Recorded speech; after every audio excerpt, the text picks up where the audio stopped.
wang fawaihi, dan dia sudah bisa melipat bi syuhudihi, dari menyaksikannya. Nah ini hakikat ma'rifat ya. Sementara di kita masih istilah orang arif itu apa ya, masih simpang siur lah. Orang masih di masyarakat itu pakai istilah ini yang menurut persepsinya gitu ya, tidak menurut yang dikehendaki oleh istilah tasawuf. Di kita itu berkembang kemudian pemahaman orang disebut ma'rifat itu ketika dia bisa tahu ini dan itu, dia bisa misalnya bisa membaca kejadian yang akan datang, atau membaca peristiwa, mengetahui kejadian pada seseorang di masa-masa lalu. Bukan itu sebetulnya. Itu kan umumnya di kita kan akhirnya kan seperti itu pendapatnya. Ya, begitu ya. Arif itu kan begitu. Gitu. Jadi orang ma'rifat itu, nah dalam istilah tasawuf itu ma'rifat itu seperti apa? Gitu. Ini pun tingkatan-tingkatannya, ya, ada tingkatannya, ada proses tingkatannya. Gitu. Cuma orang kadung di masalah itu memahami ma'rifat itu ya kayak gitu. Padahal itu bukan ma'rifat itu mah. Biasanya kan ada orang, ini orang awas juga nih, awas juga bisa tahu, bisa nebak, wah ini orang berma'rifat. Bukan itu, dia kan umumnya di kita masih gitu ya. Iya umumnya di kita. Ya, itu orang awas juga nih bisa nebak. Saya kemarin kejadian begini, kok dia bisa tahu ya? Wah, berarti orang ma'rifat nih. Atau dia bisa membaca peristiwa kejadian yang akan datang, dia udah bisa baca. Nah, itu bukan ma'rifat sebetulnya. Cuma udah kadung di masyarakat kita orang memberikan label itu begitu. Nah, di kitab apa itu Risalah Qusyairia, Imam Qusyairi malah mengatakan begini, ma'rifat itu adalah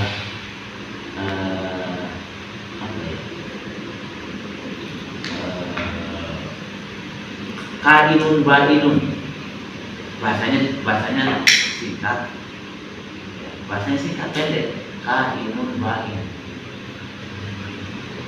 kainun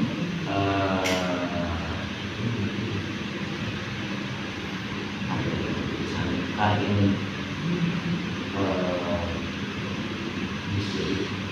bainun angkum bainun.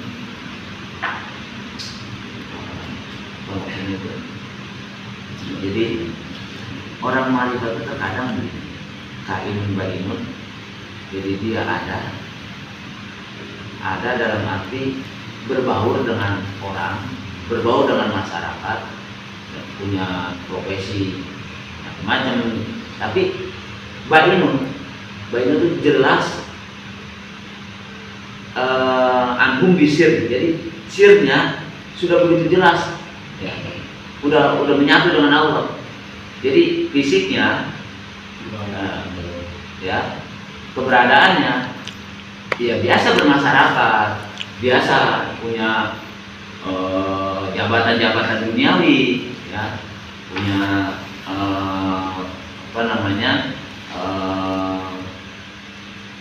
ini mah tugas duniawi begitu kan, sebagai apa begitu. Tapi bainun anhum bisir, jadi batinnya itu sudah menyatu dengan itu yang disebut orang arif. Nah, makanya itu yang disebut al-arifillah, itu gelar al-arifillah itu yang begitu. Ini kadang-kadang orang begitu gampang ya. Kadang-kadang al-mukarram, al-arifillah. Kadang-kadang dia ngasih gelar ya sembarangan aja gitu kan. Padahal itu kan, Jadi kita kadang-kadang tuh memakai istilah itu jadi masih semeraut gitu, belum teratur, ya. Ya karena orang begitu kan ya, begitu gampangnya ngasih gelar al-mukarram, wal-mukarram, al-arif billah. Ya al-arif billah seperti apa? Nah, kalau kita lihat kaidah ini atau kajian di kitab Risalah Qusyairiyah, ya modelnya begitu. Jadi seperti ini nih sama. Cuma beda redaksi kata-kata saja. Di Syekh Abdullah mengatakan mal arif, bukanlah yang disebut orang arif itu adalah man idza asyara wajadal haqq aqrabu ilaihi min isyarati. Jadi orang yang ketika ia berisyarat itu artinya apa ya? Mungkin ila syai'in min asraril haqqi, pada sesuatu dari rahasia-rahasia Allah, wajadal haq aqrabu ilaihi min isyarati. Dia sudah bisa menemukan Allah itu lebih dekat kepadanya ketimbang isyaratnya sendiri. Itu bukan itu malah. Berarti kan kalau udah ukuran kita ini udah tinggi banget ini. Udah tinggi ukuran kita kan. Mal arif amal arif man idza asyara wajadal haqqa aqrabu ilaihi min isyarati. Ya. Jadi kalau ukuran kita, wah ini udah segini udah hebat. Cuma Ibnu Athaillah mengatakan bukan itu, bukan. Nggak bayar tadi Abdul Qasim Qusyairi dan kitab Risalah Qusyairiyah, ya, bukan itu. Tapi balil arif, orang arif itu adalah hakikoh ya, secara sejatinya, hakikotan secara sejatinya adalah man la isyaratan. Enggak butuh isyarat, enggak butuh dalil bukti-bukti untuk bisa menyaksikan Allah itu, enggak butuh itu, sebab dia sudah lifana ini fi wujudihi wa qawaihi fi suhudihi. Jadi dia sudah pada benar-benar lifana fi wujudi. Dia sendiri sudah pada mampu fana dalam wujudnya, Pak. Jadi seolah wujudnya ada tapi dia merasa fana. Tidak ada. Itulah yang tidak ada dalam ada gitu. Ya, lifana ihi fi wujudi. Dan wal qawaihi fi suhudi, dia sudah bisa melipat ya, fi suhudi dalam menyaksikan Allah itu. Wan qawaihi fi suhudi, dia sudah bisa melipat di dalam penyaksiannya gitu. Jadi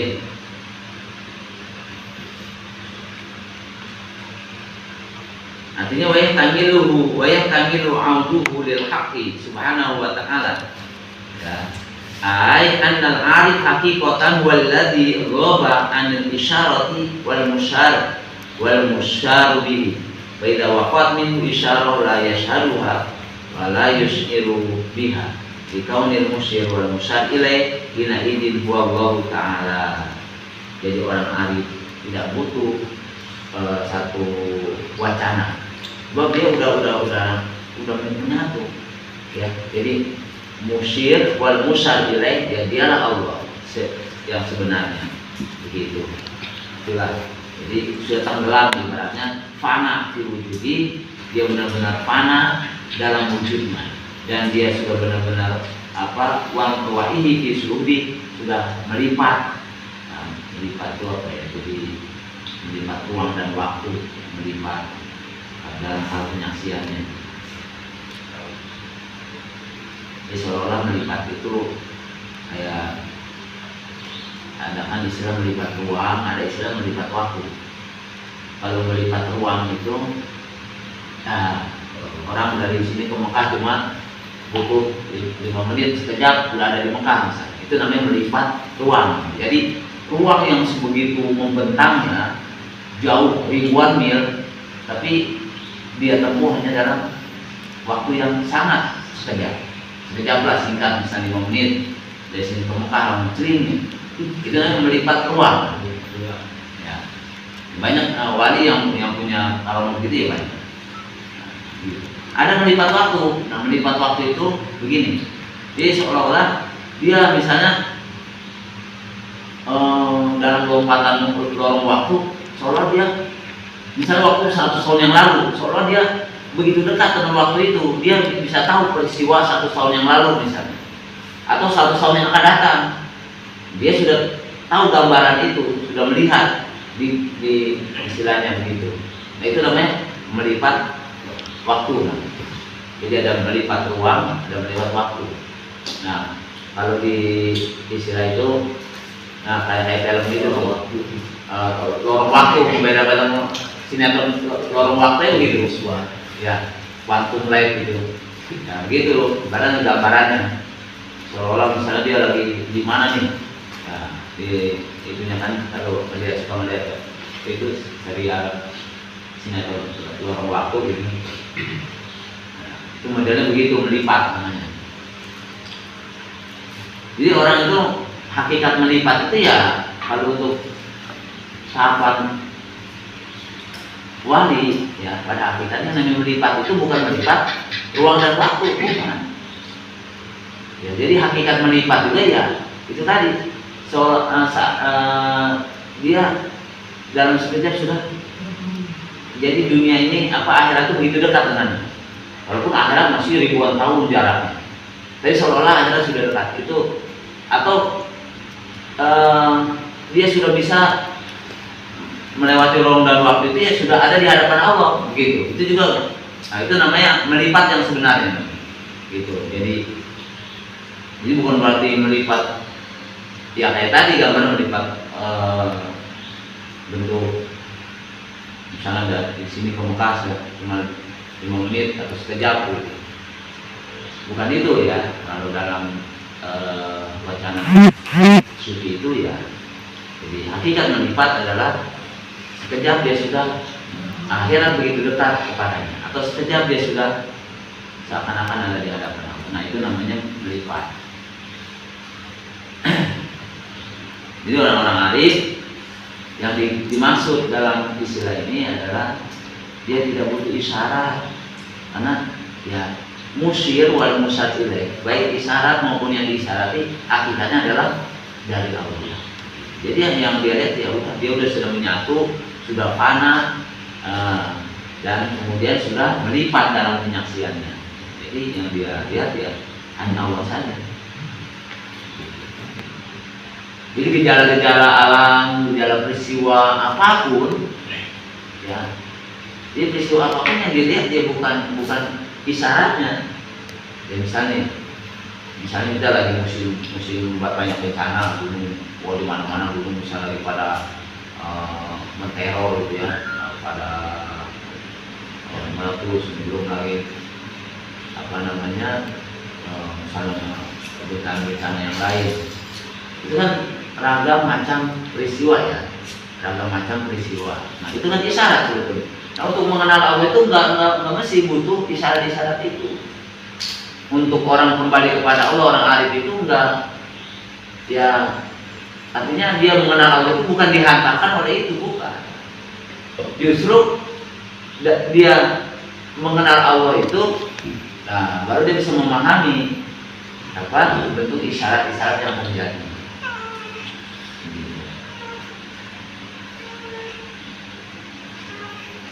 Nah, jadi orang arif itu ya seperti itu. Kan selama ini kita pahami di istilah di sekeliling kita, ya.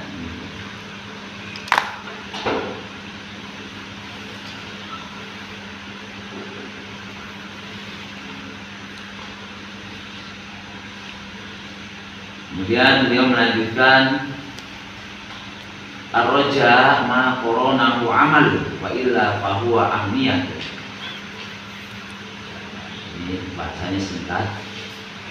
Ar-raja sebuah harapan itu mesti ma qoronahu amal, mesti dibarengi dengan satu action, satu perbuatan gitu.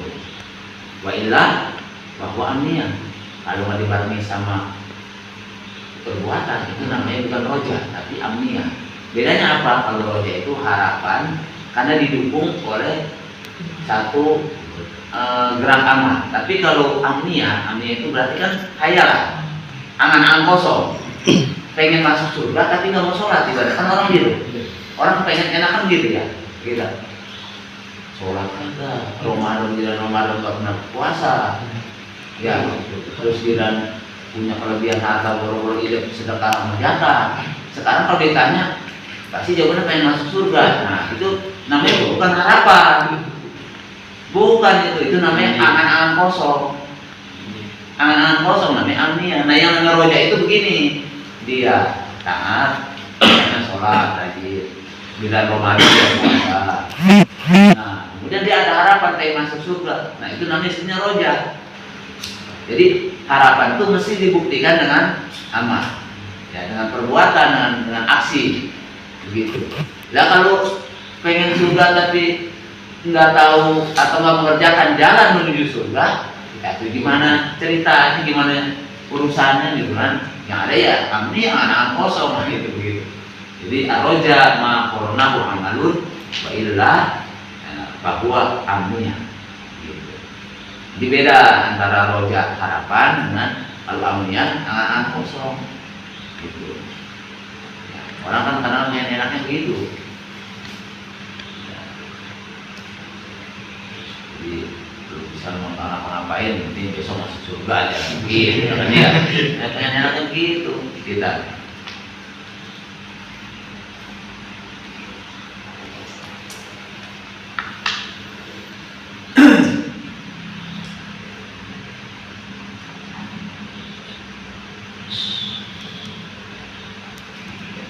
Nah kalau di tataran kita misalnya yang baru belajar toriko, ya, baru belajar tentang ini apa?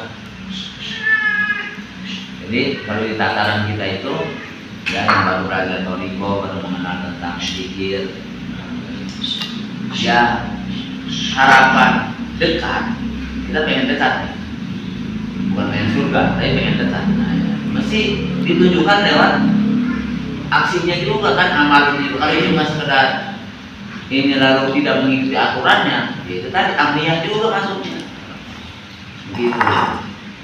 Ya. Pengen misalnya kita belajar toriko, pengen dekat, pengen tenang, pengen ya apa namanya perubahan-perubahan, pengen meningkatkan kualitas amal ibadah, tapi tidak dibarengi dengan aturan-aturan yang sudah ditentukan, itu amniyah, angan-angan kosong, gitu. Jadi kalau tadi mah untuk orang awam ya, untuk kalangan awam itu ya karena dia nggak sholat, nggak puasa tapi pengen masuk surga.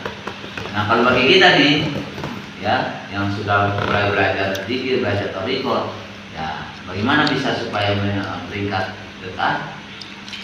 Jadi kan harus mengikuti aturan-aturan, yang mengikuti petunjuk-petunjuk gitu. Jadi kalau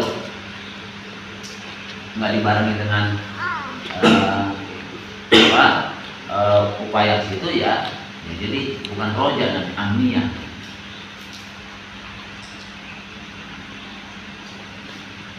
Nah maka dari itu orang arif hanya meminta matlabul arifin minallah as-sidqu fil ubudiyah wal qiyamu bi huquqir rububiyyah. Jadi orang arif itu pasti permohonannya sama Allah itu nggak minta apa-apa.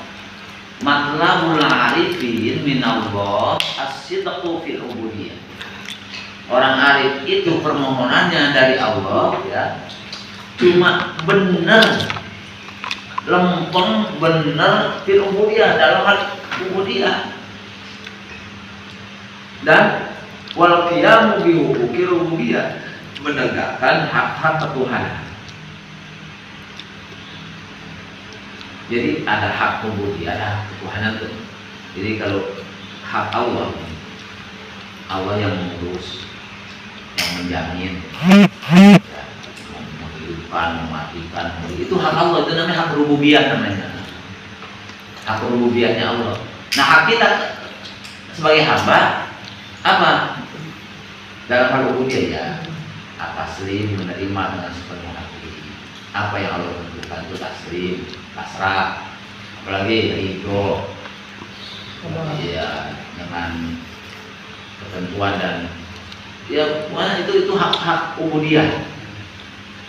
Nah, ya ketika ubudiyah kita terganggu misalnya, terganggu itu tadi hal-hal urusan ya batin kita yang belum tertata dan rapi, itu pasti di situ belum benar, makanya belum disebut asyirku fil ubudiyah. Nah, jadi lalu ada orang pernah bicara begini, itu jangan sembarangan baca doa. Apa itu yang di doa kita, inna sholati wa nusuki wa mahyaya wa mamati lillahi alamin. Wah, itu dia janji palsu, ntar diangkatnya ikrar palsu. ada yang mengatakan begitu. Iya, ada yang mengatakan begitu. Iya kan? Wah, sesungguhnya sholatku, ibadahku, hidupku, matiku lillahi, hanya untuk Allah.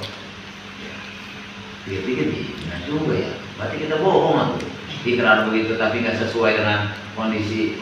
Nah, ya udah, berarti kalau pengen minta disebut bohong, ya jangan dibaca doanya. Orang sunnah itu mah. Sunnah nggak dibaca, nggak sholat saya itu mah, nggak sunnah. Daripada kita dibaca ambil sunnah tapi kita dikatain bohong, itu nyampe. Ya, itu kan sebetulnya ada yang jadi ke situ-situ, jadi akhirnya berat. Ya, silakan aja mau dibaca juga. Kalau itu maksudnya atau udah sunnah, karena doa itu mah. Ya. Tapi pikir-pikir lagi, iya ya. Dengan sholat, sungguhnya sholatku, wa nusuki, ya, ibadahku, ya, wa mahyaya, hidupku, wa mamati, matiku, lillahi rabbil alamin. Itu berat juga ini. Jadi ikrar bohong, ya udah sampai nggak dikatakan bohong, jangan dibaca doanya. Ya.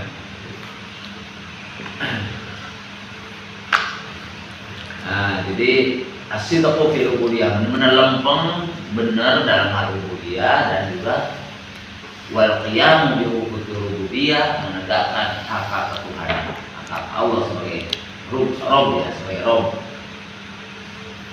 Nah, jadi ketika kita beribadah, ya jangan dikait-kaitkan misalnya untuk kepentingan menolak bala, meraih menarik manfaat. Nah, itu nanti makomnya di doa. Makomnya di doa. Ya, tapi ibadahnya jangan ditukar atau jangan dimotivasi oleh hal itu. Jangan ditukar dengan hal itu. Itu namanya kalau ketika kita ibadah dengan tujuan ke situ, nah itu namanya kita belum asyirku bil ubudiyah dan juga belum al-qiyamu bi huquqir rububiyah. Itu begitu. Lalu bagaimana? Kita kan ada tuntunan dalam ibadah, tuntunan misalnya sholat taubat, sholat apa di dakil bala, ada doa-doa untuk dakil bala, atau kita sholat untuk bisa ibadah untuk menarik manfaat, itu dalam arti menarik kebaikan ya, atau menolak kemadaratan. Itu bagaimana? Nah, itu makomnya di doa. Silakan kita berdoa ya, bebas. Minta sama Allah itu mau minta untuk menarik manfaat yang besarnya atau menolak mafsadat yang seluruhnya, itu nggak apa-apa di doa. Tapi ibadah jangan ditukar, jangan dimotivasi ditukar dengan itu, begitu. Nah, kalau ditukar dengan itu atau dimotivasi dengan itu berarti belum hasil fil ubudiyah dan al-qiyamu bi huquqil rububiyah. Contoh ininya ada, kita gampangnya supaya bisa dimengerti kalimat ini. Dan yang diminta oleh orang arif yaitu ini, itu. Ya. Nah, nanti di makomnya di doa. Bagaimana kita mohon kepada Allah agar ya, misalnya kita dijauhkan dari mara bahaya, dari bencana, ya, dari kerusakan-kerusakan. Dan kita diberi kekuatan bisa memberikan manfaat, menebar manfaat kebaikan kepada banyak orang. Gitu. Maka di doa. Nah makanya ya apa ya, jadi racikan diri atau bacaan-bacaan ngajak ya, itu yang diracik oleh para ulama, oleh para sufi, oleh para wali Allah, yaitu dalam rangka satu ya, sebagai munajat atau doa. Karena kalau munajat itu lebih tinggi, lebih tinggi daripada doa. Ini munajat itu berbisik.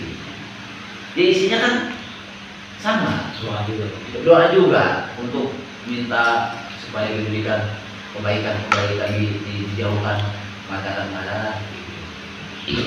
Jadi ya,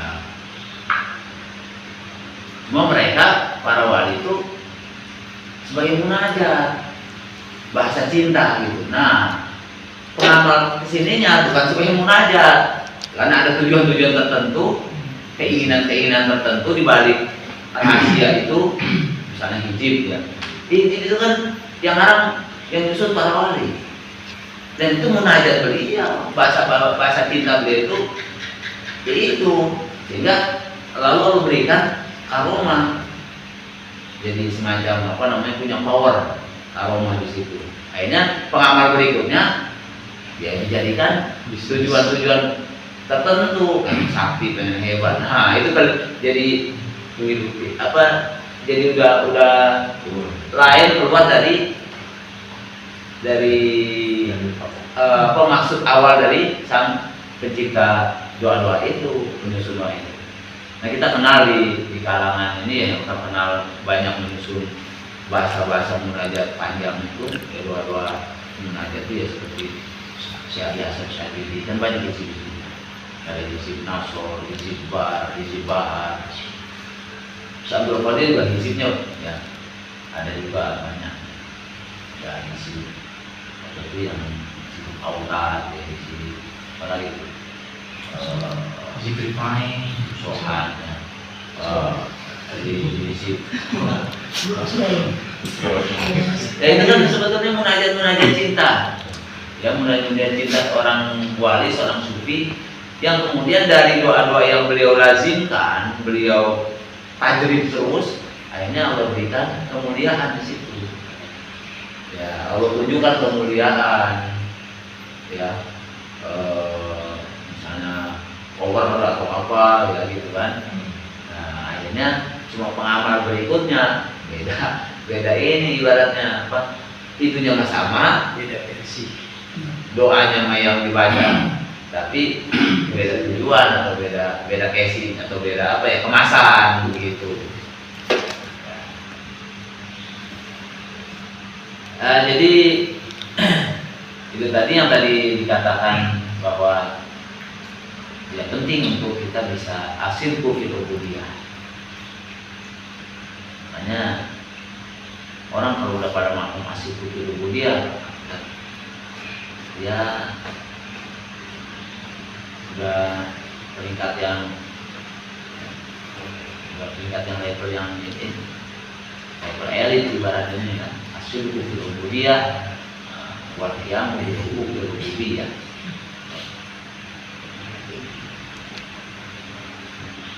Di situ adab ya, iltizam adab. Jadi asil fil ubudiyah itu iltizam adab. Ya, iltizam. Jadi melazimkan adabnya, wa tahalluk bi akhlaqiha, berakhlak dengan akhlaknya.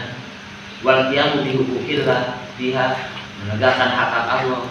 Ya, seperti kasyukri alama Allahu, syukur atas apa yang telah diberikan Allah, wa sabri alam ma batalahu, dan sabar atas apa yang dipuji oleh Allah.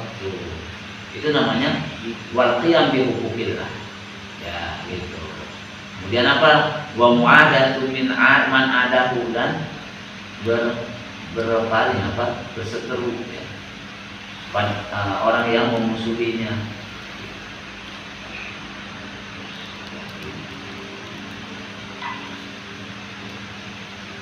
wadawamul muraqabalahu, terus dawam muraqabah padanya, ya, gitu.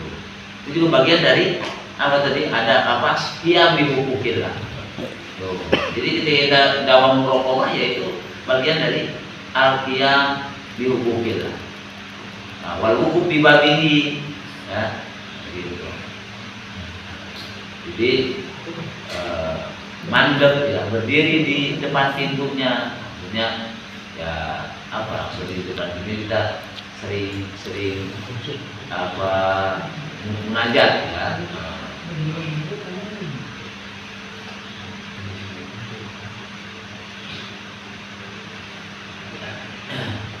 Oh, itu bagian-bagian dari min awsofil ubudiyah, itu namanya sifat-sifat ubudiyah itu begitu. Wa akhlaqiha, ya. Faman sodako fi dzalika kana muqiyan bima ahadallahu alaihi, maka orang yang sudah benar di dalam ubudiyah seperti tadi, maka dia adalah orang yang apa? Muqiyan bima ahadallah. Muqiyan itu apa? Yang sudah bisa menunaikan, ya, menunaikan dengan apa yang Allah janjikan kepadanya. Dan wal qiyamu bi huquqir rububiyah, di mana dia sudah menegakkan hak rububiyah, zahir mereka di taat, wa fi batinihim bil muraqabalahu wa dawamil hudur ma'ahu. Jadi ketika zahir kita dipakai taat seperti sholat, zikir, ngaji seperti ini, ya. Dan wa fi batinihim bil muraqabalahu, lalu batin kita sudah sibuk muraqabah hanya kepadanya. Wadawamil huduri mau, dan terus dawam langgeng hudur, ya, hudur bersamanya, maksudnya ya hati kita enggak apa melenceng kemana-mana, itu udah hudur bersamanya saja, gitu.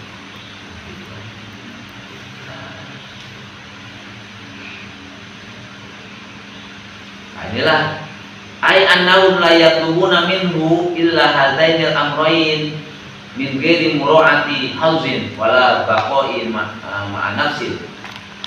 Mereka di sini adalah orang-orang arif. Mereka orang-orang arif lah yatlubuna, mereka enggak pernah nuntut minhu dari Allah illa hadainil amrayn, kecuali dua perkara ini. Ya, itu dua perkara ini yang mereka terus mengejar dua perkara ini, gitu, yang dia tuntut agar bisa menegakkan dua hal ini. Jadi dua hal ini adalah sifat peringkatnya para wali-wali Allah.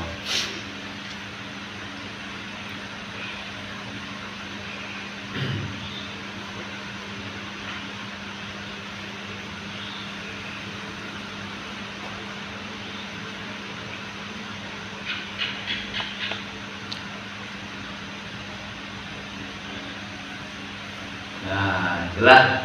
Jadi kemudian Syekh Abu Madian mengatakan satani baina man himmatuhu al-futur al-qur wal qusur wa baina man himmatuhu raf'us sutur wa dawamul hudur.